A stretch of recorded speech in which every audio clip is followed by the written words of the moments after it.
Good afternoon, everybody. Are you all excited for a weekend of advocacy? What's the word? Oh, come on. Advocacy? Okay, let's do this again. Are you ready to advocate? Yell advocate. Advocate. Are you ready to act today for a better tomorrow? Yes. Say yes. So, now that I've welcomed you, we are so excited to have you all here this weekend. We are looking forward to engaging with you and you engaging with us and helping to share a lot of different stories and ways in which we can go out and advocate. What I'd like to do now is, before our panel starts, we have a little video we'd like to share with you. And then Lana Ajem is going to come on up and talk a little bit about that beyond the video.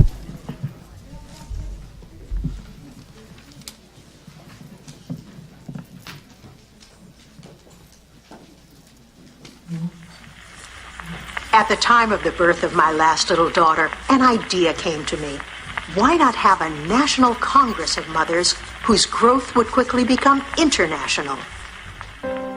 With those few words, Alice McClellan Burney shared the moment of birth for an organization that transformed forever the world's perception of how society should treat children.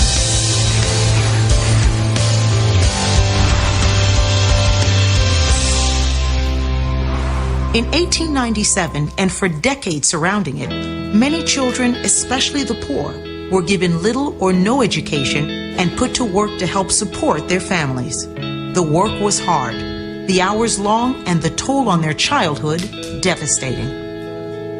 Alice wanted to change that. She found the perfect ally in Phoebe Hearst, wealthy philanthropist and wife of Senator George Hearst. The two women set about organizing a national meeting of mothers and fathers to address the pressing issues of child labor and education.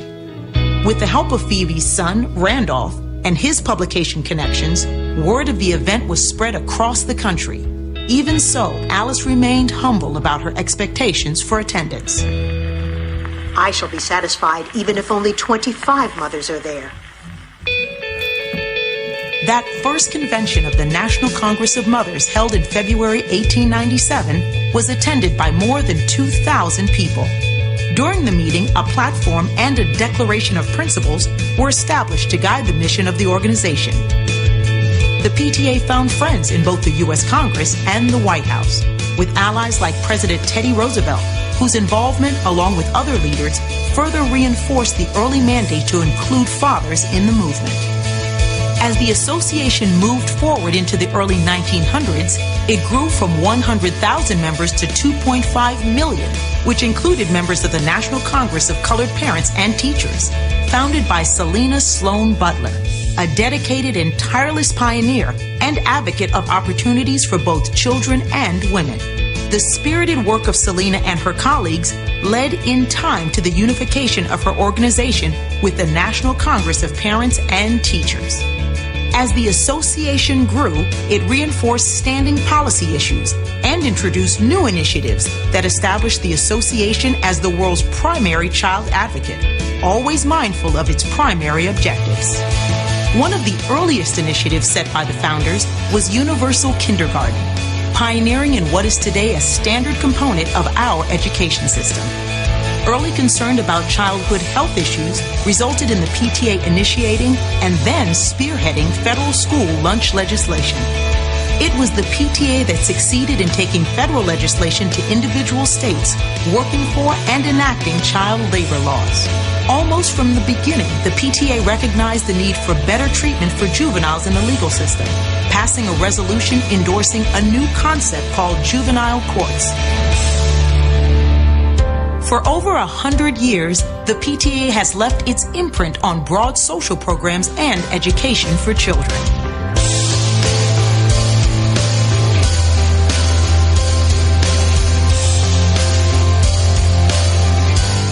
Despite a century of hard work and accomplishments, there is much more to do. We are at a critical intersection in our history that demands even more from all of us if social and educational programs for children and families are not to be deprioritized. The association has not forgotten its bread and butter issue, families engaged in the education of their children. It has advocated for the introduction of the Family Engagement in Education Act. This legislation incentivizes schools and districts to meaningfully engage families in an effort to close the achievement gap. Many of the PTA's accomplishments since it was founded have been achieved because supporters like you created a partnership of purpose to ensure their success. It can be done. Alice Burney foresaw it. Make the child the watchword and the ward of the day and hour. Let all else be secondary, and coming generations will behold a new world and a new people. Okay, so that just gives you a little bit of an idea, perhaps a little bit grainy in the visual quality of this, but despite the graininess, the time's etched in. Surely you can see the common threads that weave through the fabric of PTA's advocacy history. I'm going to bring you back just a little bit before that. Poverty, education, and child labor, children's health, nutrition, and safety, juvenile justice, and equity, issues then, and they're still issues now. And did you know, I don't know if all of you know, but some of you do, some of you may not, but all of it began right here in New York. For those who may not know, before that very first national meeting of the Congress of Mothers in Washington, and in fact the inspiration for that meeting in Washington, it all started here.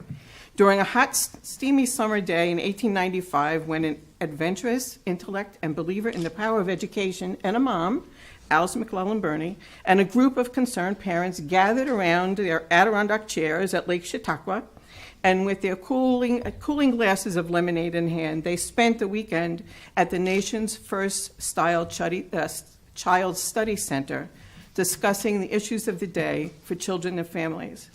Together, they explored the idea of early childhood education, sparked by their concerns for a fledgling kindergarten movement.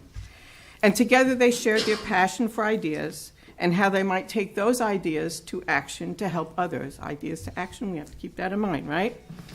And that's really where it all began. Each of you here today, and each and every New York State PTA member carries that legacy forward in your hearts and in your actions.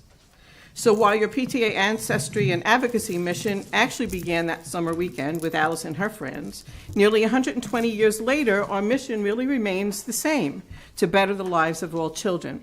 When Alice got back home, she and her well-connected and wealthy intellect, Phoebe Apperson Hearst, joined forces to found the National Congress of Mothers in 1897. Keep in mind, though, that at this time in history, women really didn't even have the right to vote. Yet they established an organization that, regardless of color, creed, or condition, all were welcome to that group. They were bold, they were forward-thinking, and they were proactive. Sounds a little bit like pretty great leaders, huh? At this meeting, Alice declared the Congress's platform is the universe and its organization the human race, with a declaration that priorities were to address education and social welfare issues as they affect children. She set into motion what could probably be considered as National PTA's first public policy agenda. So, about 119 years of history has accomplished so much through their efforts to secure policies, regulations, and laws that enhance the lives of children. Remarkably, that founding advocacy agenda resonates today. In the 1890s, millions of children rarely had more than a fifth-grade education. Immigrant children were working in factories, while children of the more well-to-do had benefits of access to what was then considered public education. In 1910, of the 192 million people living in our country, some 5 million of those children were foreign-born. For these children and children of poverty, school wasn't an option, and they were much more vulnerable to disease and death. Today, we see a similar influx of immigration and patterns of poverty. And so on our 2016 public policy agenda, we continue to advocate for federal education investment and funding that provides equity for opportunity and resources for all children, especially those living in our most challenged communities, through Title I under ESEA, that's the new, under ESSA, the reauthorization of ESEA, Title I and Title III for children, disadvantaged children and English language learners and new English learners, students with disabilities through IDEA. We carry that forward, recognizing that children of impoverished and immigrant families were more likely to stray into delinquency and wind up in the judicial system. Our founders were driven to work for and succeeded in seeing that child labor laws in a separate juvenile court system were actualized. Through our 2016 public policy agenda, we continue to advocate for juvenile justice and delinquency prevention by strengthening laws that will improve juvenile protections, provide for family and community-based interventions and supports, and that recognizes and addresses inequities of incarceration of minority and poor youth, and encourages positive school discipline policies and efforts to ensure a continuum of educational services. In 1898, members were pushing for early childhood education through universal kindergarten. That was finally realized, I believe it was a mandate in 1926. Since current research emphasizes early learning as critical to the development of children's social and emotional and cognitive skills, our 2016 public policy agenda prioritizes expanded access to early childhood education before kindergarten and along a continuum, emphasizing the educational, social, and economic benefits of high-quality early care and pre-K. And just as our founders fought for inclusion of physical education in school curriculum and initiatives like the National School Lunch Program, not only to improve nutrition, but to assure that children didn't go through their school day hungry, today's priorities continue to encourage improved nutrition standards in school meals through the support of the Healthy Hunger-Free Kids Act, bolster the school breakfast and lunch programs, and promote initiatives for wellness like the First Lady's Let's Move campaign and access to recess. And with a long history of advocating for children's health and safety through early support of federally funded health care under the 1925 Shepherd Tower Act and the initiation of a program called Summer Roundup, PTA worked to assure children receive medical and dental checkups as well as immunizations. PTA's current priorities address family wellness with early mother-infant home visiting programs, as well as critical initiatives for intervention and prevention policies and programs to reduce bullying, harassment, and violence in our public schools. Whether in 1897 or in the 1970s following Brown v. Board of Education, when the National Congress of Parents and Teachers and the National Congress of Colored Parents and Teachers, under the powerful leadership of Selena Sloan Butler, they unified for a common cause, and that cause was to amplify parents' voices. And whether it is in 2016, as we face issues that may ring familiar, as well as those that may summon new perspectives, each accomplishment has been a prologue to the challenges that lie ahead. The fabric of our advocacy is bound together by our number one priority now and throughout our history, really, family engagement. For it's our belief that by engaging families in the lives of children, by educating ourselves and speaking on their behalf, we are their voice. Through visionaries like Alice, Phoebe, Selena, and so many others, and the commitment of each and every one of you in this room here this weekend, this amazing association will continue its rich legacy of advocacy to learn, to care, to influence, and make a profound difference that leads us to fulfilling that founding mission to improve the circumstances and lives of all children. So, in the words of, well, maybe the Pointer Sisters, let's get excited, get pumped for all you've accomplished and for all you have yet to do and are going to do. Like Alice and Phoebe, let's be bold, let's be brave, and let's take our advocacy agenda forward to move others from apathy to empathy to action. So I hope you guys have a great weekend here, and we're going to tell a couple of stories about how we all got involved in advocacy, and thank you.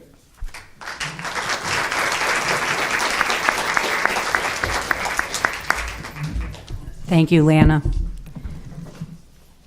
So I'd like to introduce, for those of you that don't already know, the ladies up here, Dana Platin. She is our resolutions coordinator. Kathy Romano, education coordinator. And you've met Lana. She's our federal legislation chair as well as our immediate past president. So as Lana alluded to, they are now going to share their own personal journeys through advocacy with us today. So, Dana?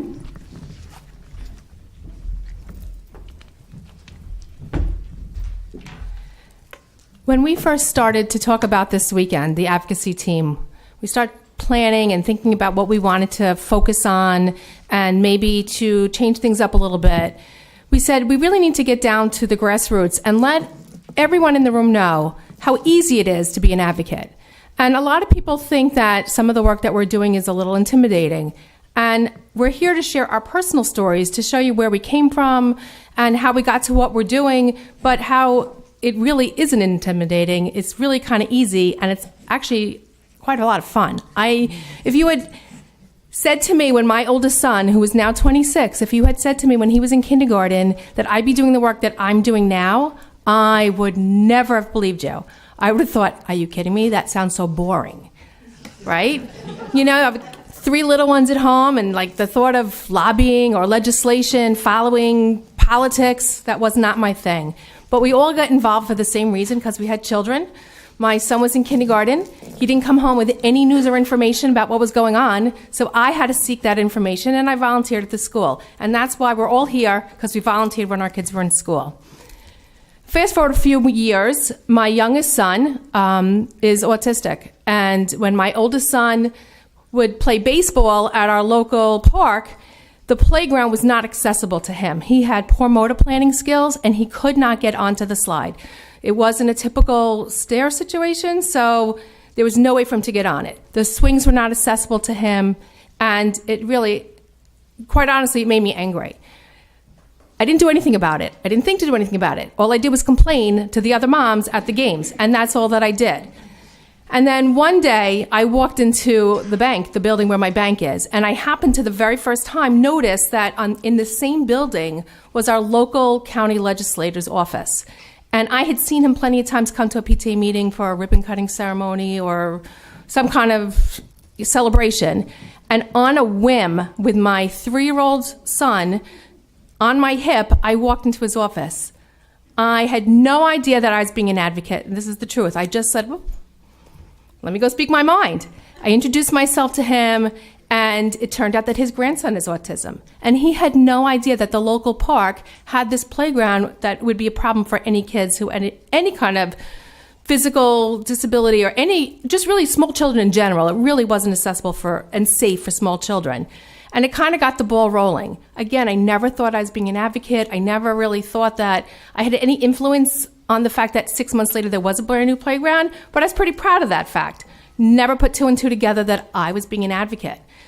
Fast forward a few more years, and I find myself now the president of the elementary school of my unit. Got to know the legislators a little bit better because our county legislator at the time had graduated from this elementary school. So now you start making relationships. You don't even realize the direction that you're going in, and how things become more important to you, and how the way you look at things change. Became council president, and that was in 2008. And that same year, now I didn't have children then who were involved in drug use, but at that same year, there were 7 high school students from our 2 high schools, either recent graduates or current students, who died as a result of heroin use. Some of them because of detox situations, some of them actually from an overdose. So our district put together a committee called the Aware Committee to just spread awareness, to encourage more facilities to have detox beds for teenagers. And again, the work we were doing, I never connected it to PTA. And the reason I was on the committee was because I was council president. But I didn't realize the role that PTA would end up taking with this issue, and certainly in my life. So we talked about different ideas. How can we get legislation to mandate that parents have a right to keep their kids in detox? That was really the issue, because I could go on forever on this topic, but the bottom line is that a parent could not mandate that their child stay in detox. They could. I always say an 8th grader who is not on drugs or drinking is not in their right mind. But imagine an 8th grader who is using, and they could check themselves out of out of detox.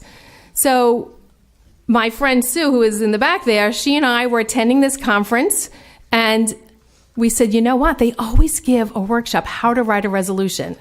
And we attended, and Lana and Jane, who I always knew because they were at the table and I was down there, but I got to know them, and they gave me the information that I needed to take back to my district. We worked with the school administrator, and we put forth a resolution in 2009. And if I'm giving this same workshop tomorrow, just a little plug, if you have an issue, it seems like it's really a difficult thing to do, and it isn't, because it's so easy the way that we can help you break it down, and that's what they did for me. And so I brought forth together we wrote it, and I was able, as council president, to be the one to bring it forward to the convention. It was a very exciting time, and it really just started clicking from that point. As soon as we got home, we got in touch with a state senator, and within about 2 or 3 weeks, we had a bill already being written. We had legislation that was up in Albany called Denise's Law. There was news coverage in newspapers and on TV, and was named after a girl that passed in our school district. Her family agreed to be a part of it, and it took off. And a few weeks later, in January, so if convention is November, in January, I arranged a bus trip up to Albany to lobby on behalf of this bill.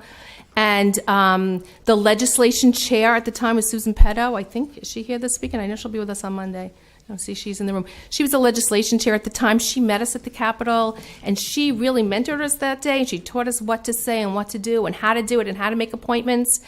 And all of a sudden, everything fell into place. And what I thought back when my youngest son was 5 to where I think now, it became so exciting and so fun. And we were making a difference. There was no question. We were making relationships with legislators. We were making a difference. And it was so exciting. And we just loved it. Unfortunately, the bill is still pending. And now it's been, 6-7 years because it got caught up because of insurance issues.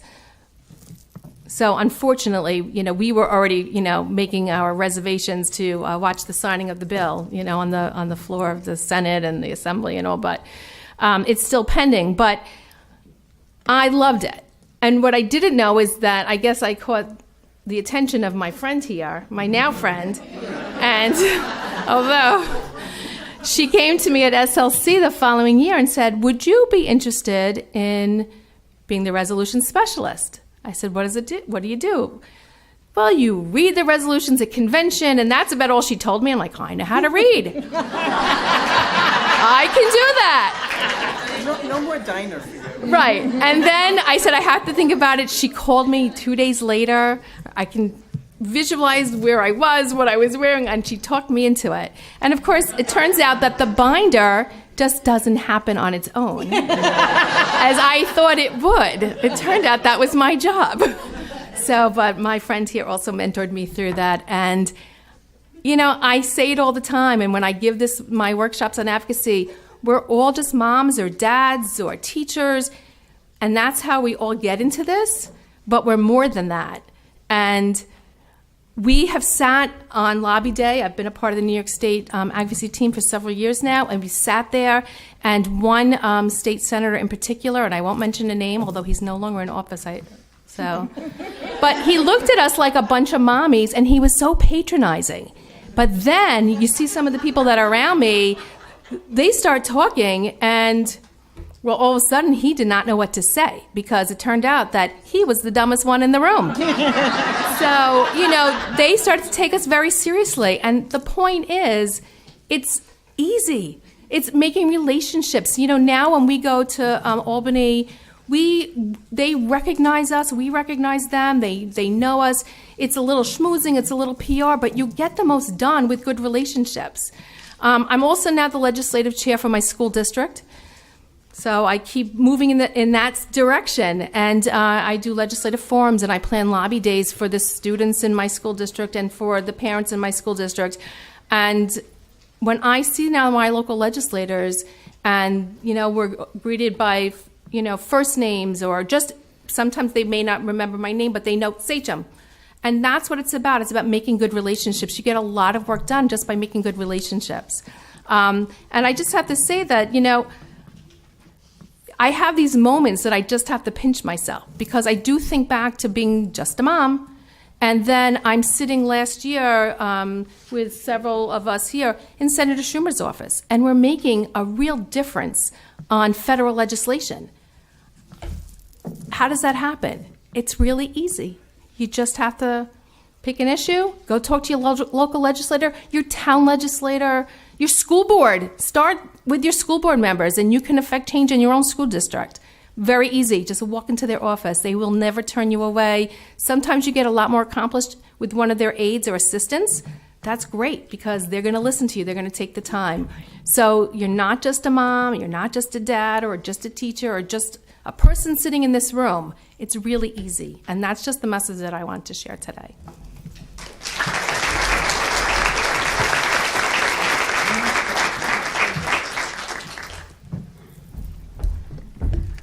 Okay, so I'm Kathy Romano, and I have a similar but different road, and hopefully I'll tuck in a couple of different messages.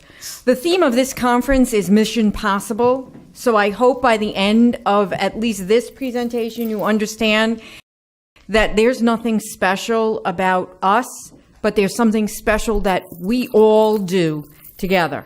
So it is actually possible to make our mission a reality. I will tell you the story where I started. I was 7. I lived up the street. Yeah, it's going to be a long story. I lived up the street from the Long Island Expressway. Anybody know the Long Island Expressway? Oh, yeah. It's about a, 12-lane road at this point, and it's a parking lot. Well, when I had to go to school, you had to walk across the expressway. And there was a bridge there, and they were making the expressway wider. And they were not going to replace the bridge. And I was 7, my sister was 6, the other sister was 5, and my brother was 3. And my mother took a clipboard and some paper that some local community women had put together, and she walked with my brother in a stroller up and down, and we had two-story attached houses, up and down the blocks and the houses to get people to sign pieces of paper that wanted that bridge put back. The bridge was put back. That bridge sits there 40 years later. And every time I go into New York City, I remind my siblings, my husband, my daughter, they go, yeah, we know, Mom, that's Grandma's bridge. What you do today with a piece of paper and a pencil can last well longer than you even intend. And so my message to you first is what we do has a long history behind it, but also by doing it, we become mentors for each other that is actually possible to make success happen for our kids. I started in PTA when my daughter was going into kindergarten and became the PTA president as we entered kindergarten. Because there was a gal I really couldn't work with, and our town was split, and so people came to me and said, you should run for the PTA. Within 2 weeks, and some of the people in this room know the story, I had PTA visiting me, saying, we need to talk to you, because there have been complaints about the unit that you're going to be the president of in our region and in the state. So I started in PTA disaster. One of the wisest women I know, Helen Maloney, gave me the greatest advice. She gave me a big book of PTA rules, the resource binder that nobody really looks at. She said, you read this summer, you read this, and you'll be fine. I did, because I follow rules. Helen gave me the greatest gift, which was to research, to read, to learn. And so as Dana is talking about relationships, I'm going to talk to you a little bit about making sure that you have good background in your pocket. And good background in your pocket comes from the work that we do. There's a gal in the back, Jackie Ball. Raise your hand, Jackie, and wave at everybody. Jackie Ball works for the National PTA Legislative Office. She is one of the smartest young women I know, and she knows Washington better than everybody in this room. She writes things that make our job easier. My job, Dana's job, Lana's job, is to talk to people like Jackie, to say, this is what it looks like out in the field. Now let's talk about what it looks like in law. It's our job here in New York State PTA to do that for you in New York State issues. So one of my first jobs in PTA, having been at the convention and saying, oh, can I ask a question? Oh, can I ask a question? Which those of you who know me know that that's who I am. I became resolutions chair before Dana, before Lana, before even Michelle, I think. Michelle, yeah, even before Michelle. At that time, there was my very first resolutions at the gate, got the binder in May and had to run a meeting in June, as you well know, very fun. And we had a resolution on AEDs from Lindenhurst, a woman whose child got hit by a lacrosse ball and died on the field. Northport, thank you. Akampora. I remember the person. What I learned in that experience, because we have certain rules for how we make decisions, and you have to have good research behind a resolution, and you need 3 pieces of that that are independent of each other in what you do to make a resolution. What I learned was we can't make good decisions at a time period if we don't have good information. And we as a New York State PTA did not support that resolution. And we tried to get the Akamporas to come back and resubmit that resolution. In the meantime, they took their field experience, and we all took the experience of having the discussion of looking at the issue and saying, how can we get better research? By that point, AEDs have become something that's a part of our fabric of our schools. So sometimes what we do may not look like it works, and yet we were all aware and had good discussions out in the field, and it did work because all of our schools in New York have AEDs.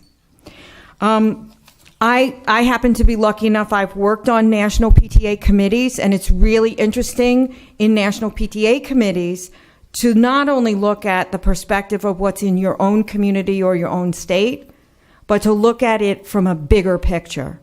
And so what I found was by clicking on the little alerts that you get from national PTA, our voice really resonates with those in Washington. So much so that I was lucky enough to be part of a group of people who were invited to the White House. I never would have thought when I was at the PTA meeting where they said, read the book, or when I was at the resolutions meeting saying, oh my God, this is a lot of information. And we had nurses at the table, we had teachers at the table, we had all different kinds of walks of life at the table when we discuss things. I never realized that when you go to the White House, you take everybody with you. You are the result of them, and you will then lead somebody else to do that. My last piece is really the culminating piece, which is, as Dana said, this is fun, and this is fun work. And the fun work is what binds us. So you'll notice I have my kindergarten button on. In January, when I was down in Florida with my mother, we got a message from a group in North Rockland who said, we would like to talk to you in PTA about your position statements on early childhood and full-day kindergarten. Because if you didn't know, New York State PTA has a resolution that supports full-day kindergarten for all in all schools. That is at risk right now in the fiscal times we have because there is no full-day kindergarten mandate in this state. And when budgets are tight and people have to cut things, they may decide to cut a full-day kindergarten to half. We have at least 8 school districts that we know of, and it could be up to 18 because there is an early childhood group that Rick Longhurst got in touch with after his testimony at the state budget, who latched on to him because in your packet, later on we'll get to it, there is a position this year that we would like you to advocate for, which which supports full-day kindergarten and greater access to pre-kindergarten with one funding stream instead of 5 separate ones. Not grant-based, but actually directed funding, but also works through the state education department and not the multiple departments that preschool exists in right now in the state. So I got these women. There are about 8 of them in North Rockland. There's about 4 of them in Harborfields. And ironically, when I go to talk to the people in North Rockland and try to set up a conference call, Newsday had a news article about the girls in Harborfields. And so we joined the 2 of them together on a conference call. They were psyched because they had a rally going together because they felt that protesting was the right way to do this. Well, we talked about having good research. We talked about going to your school board. We talked about getting data about what kinds of costs there are and what the program would be and the space and the transportation and those kinds of things that geeks like us know because we have wonkiness in our world. So we were able to help them and to help them strategize what are the oppositions to this. How could you maybe finesse the relationship? Because right now in their community, when money is tight, their superintendent and business official were not looking at full-day kindergarten as something they were going to institute.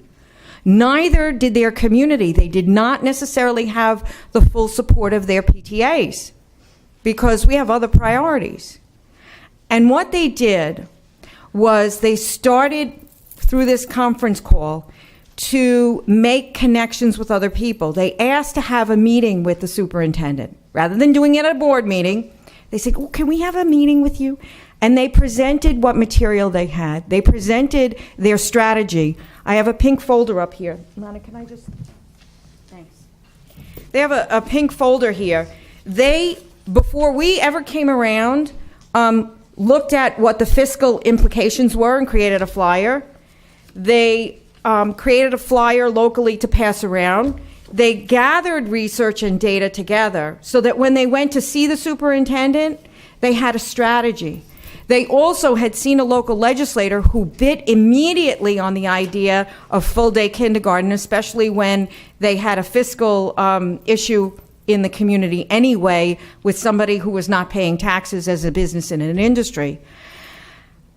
And they got so excited because what New York State PTA was able to do was to help them structure their argument that when they went into the superintendent, they got a commitment from the superintendent to come to the rally that they're having on Monday, to come to the legislative meetings that they've scheduled, and they were successful enough. They have a meeting with Kathy Nolan, the head of the Education Assembly Group. They have an appointment with Carl Marcelino, the head of the Senate Group. And they have an appointment with somebody from the governor's office. All through being willing to ask for help, through connections of the rest of us, and through our ability to help them get the data and the information that they needed.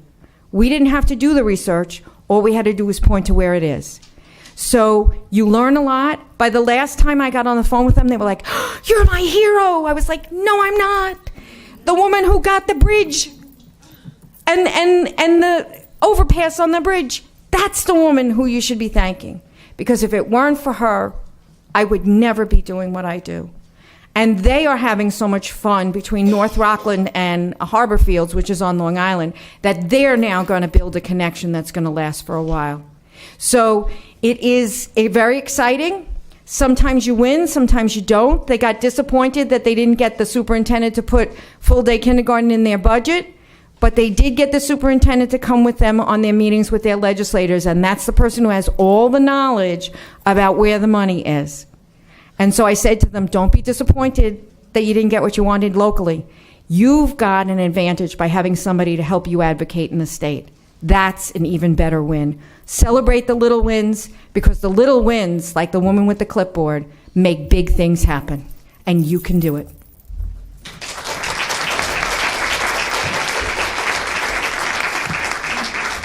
I don't have a whole lot to add to that, but anyway, we think about about advocacy and about legislation, and we kind of forget that sometimes it just takes a very small effort in your own building, in your own school, in your own classroom.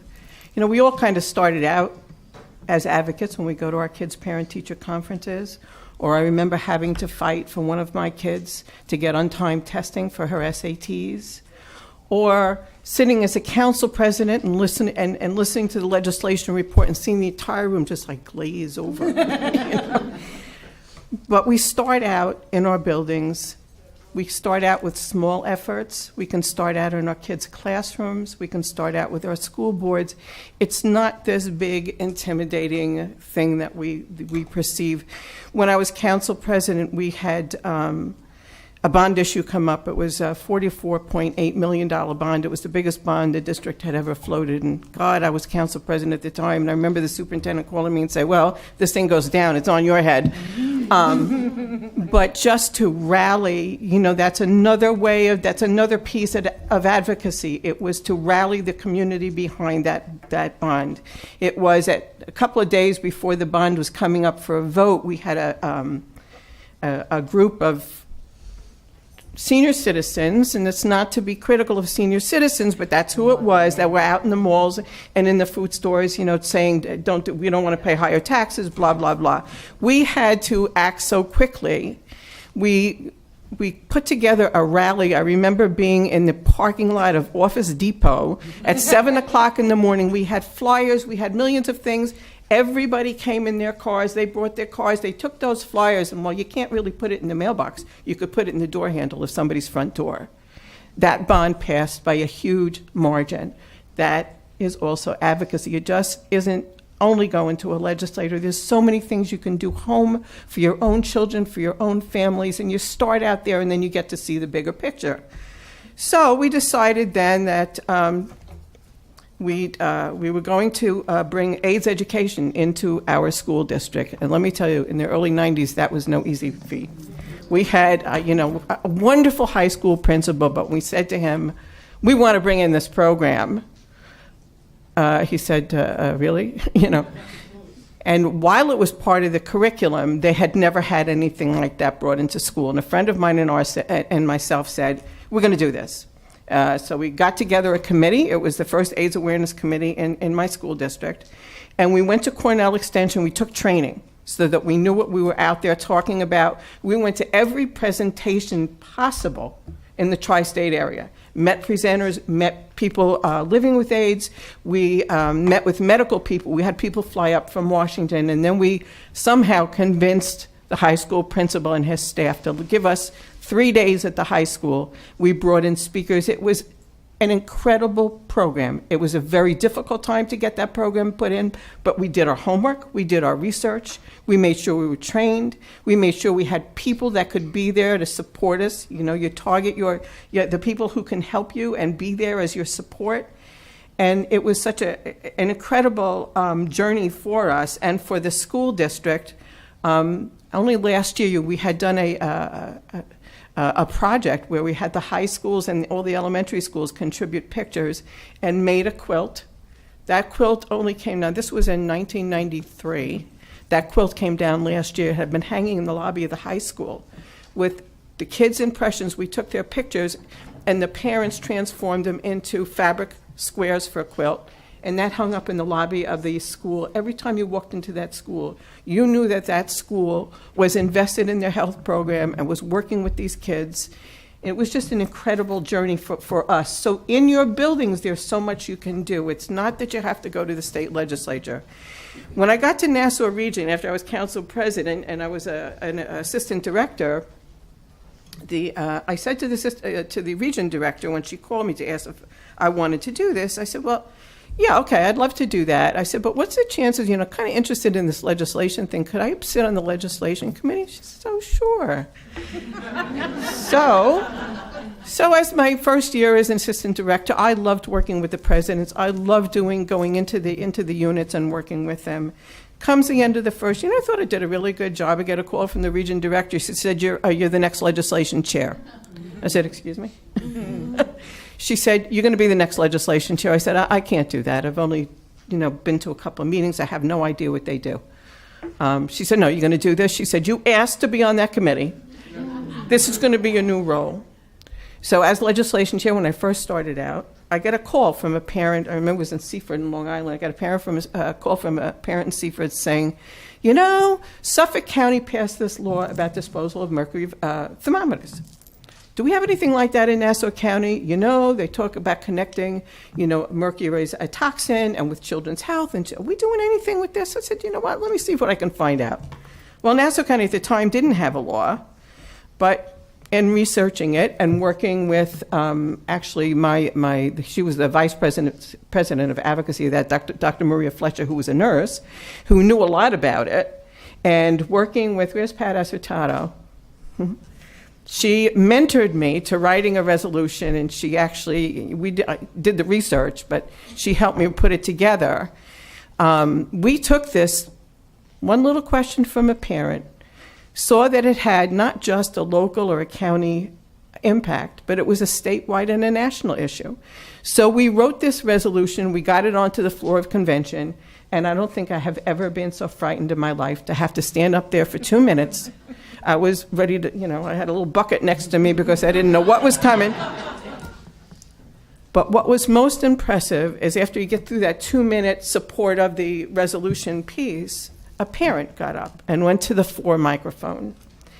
And she had a son that was dealing with autism. And at that time, it wasn't quite clear whether thimerosal and vaccines was it, wasn't it?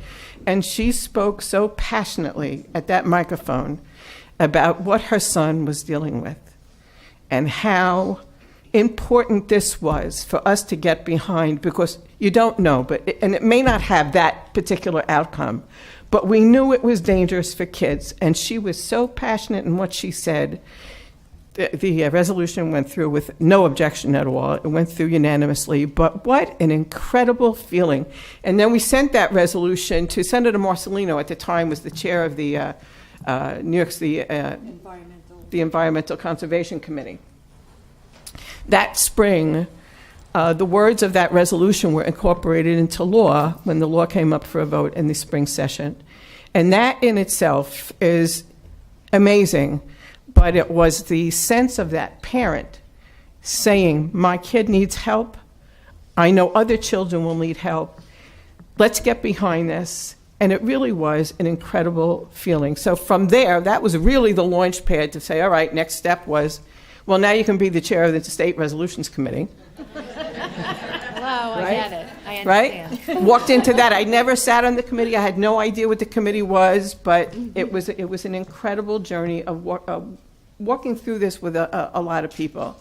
And from there to the legislation chair, and under the presidency of Maria DeWalden. And this is something I think that we all need to be mindful of as leaders in our buildings. I said to Maria, you know, they had this lobby day years ago. We used to bus people up to Albany. They don't do that anymore. But how come we don't do that anymore? So let's try something. You know, I want to do this thing with these region advocacy partners. And some people said, are you out of your mind? Because, you know, you couldn't get anybody up there. But as a president, Maria was so supportive and open to new ideas as a leader. And I was just like this brand new person here, trying to think outside the box and trying to come up with an idea. As leaders, we need to welcome those ideas and welcome different initiatives and take those initiatives to action. So now we have this program. It's been in place for quite some time. You know, and we really are able to bring advocacy to action by taking our teams there. You'll be doing that on Monday. You know, before we got the Region Advocacy Partner Program in, first it was virtual lobby day, then we tagged it on. So now you have this whole program, but with just a little thought, a little support, a little belief that you can do it, that's all it takes. And the one thing I want to leave you with is perseverance as far as advocacy goes is really, really important. You have to persevere and you have to be patient. You know, we talk about the Family Engagement and Education Law. I mean, we've been trying to get that through at the federal level for about 8 years now. And that's a long time to be working on something and thinking it's going to happen any minute. But, we had Carolyn McCarthy was the first sponsor of that bill. So we've been working on that for a long time. Finally now, we have pieces of that in the provisions for, under ESSA right now. And we have a line for the statewide family engagement centers put into that law, but they didn't fund it. So great, we've been working for 8 years on this. We finally got it in there, but there's no funding for it. So the next step now is that we need to get that line funded because we know how important family engagement is. So it takes a long time, but I have to say when ESSA was brought onto the floor, it wasn't called ESSA at the time, it was in the Senate version. And we had been in Senator Schumer's office the March before, and we asked Senator Schumer to support family engagement education in the reauthorization of ESEA. And he says, you got it. This was his whole thing. He's screaming, you got it, I'm going to sponsor that bill. Okay, he never signed on to that bill. We watched the floor proceedings the day the bill was on the floor, and that bill did not come up. It wasn't on the agenda. So what did we do? We started calling his office. We started emailing his staff. You made a promise? We had 20 people at the table that heard that promise. Please get that on the floor. And I have no idea if it had any effect at all, but about a half an hour later, watching the floor proceedings, the bill was put on the floor. So, you have to persevere. You have to be patient. You have to listen to one another and support one another. And come to us with new ideas. Come to us with what you think we need to be doing. So thank you.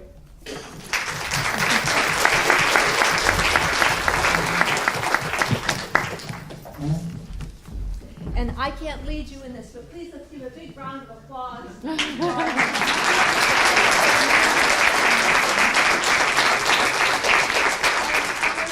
Inspiring and we hope empowering story to tell that anybody can do this. It's fun, we know that. And full disclosure, I too am going to share the resolution. There are other ways to get involved with PTA. Now we move to the next section of this panel, which is our breakout groups. So you get to go into action. And what's going to happen is we have 3 different groups that are going to work on PTA advocacy geared towards certain kinds of topics. We didn't have time for questions and answers here, but you'll have plenty of time to do that in the breakout. So in looking at programs, you'll find that we have group 1, we have to facilitate education and special education issues. Group 1 will be doing special education and education issues, and that is with Kathy Romano and Joyce Catani. That is in Fort Orange 5, which is next door. You have a short walk.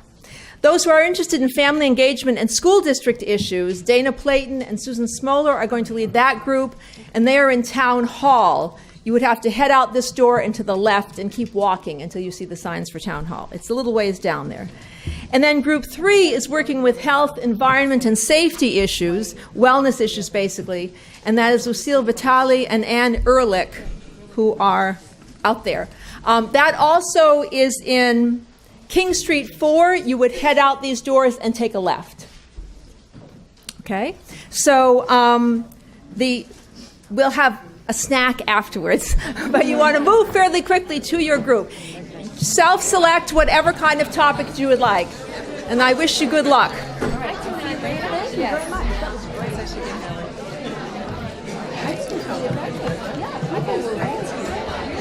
Wrapped up